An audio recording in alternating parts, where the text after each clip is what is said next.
शंबुक वध की कहानी अयोध्या में भगवान राम का न्यायपूर्ण शासन चल रहा था। एक बार राम अपने दरबार में बैठे थे, तभी एक बहुत दुखी ब्राह्मण अपनी शिकायत लेकर उनके सामने आया। उसके कंधे पर उसके जवान बेटे का मृत शरीर था। ब्राह्मण रोते हुए राम से बोला, महाराज, मेरे बेटे की अकाल मृत्यु हो गई है।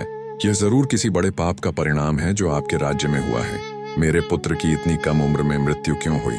राम न्याय के लिए जाने जाते थे, इसलिए वह तुरंत चिंतित हो उठे। उन्होंने अपने मंत्रियों और आर्षि वशिष्ठ से सलाह ली।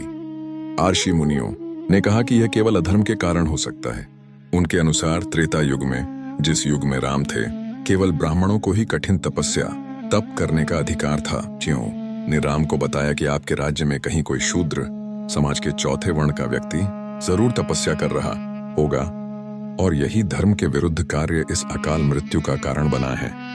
न्याय दिलाने के लिए राम तुरंत अपना पुष्पक विमान लेकर उस अधर्मी व्यक्ति को खोजने निकल पड़े। शंबुक से भेंट खोजते खोजते राम एक घने जंगल में पहुंचे। उन्होंने वहां देखा कि एक तपस्वी सिर के बल लटका हुआ है और बहुत कठोर तपस्या कर रहा है। वह तपस्वी और कोई नहीं बल्कि एक शूद्र था जिसका नाम शंबुक था।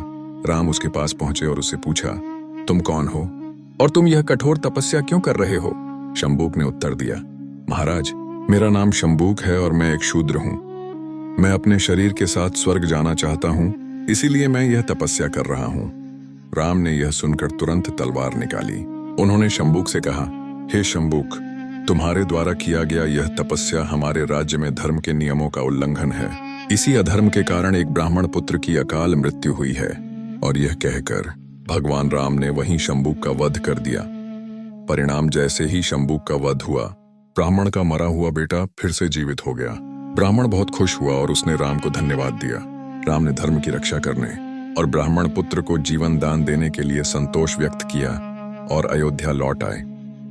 नोट: यह कहानी रामायण के कुछ संस्करणों में पाई जाती है और यह उस समय की सामाजिक व्यवस्था और धर्म नियमों को दर्शाती है। आधुनिक युग में यह घटना सामाजिक न्याय और वर्ण व्यवस्था के संदर्भ में बहुत विवादास्पद मानी जाती है।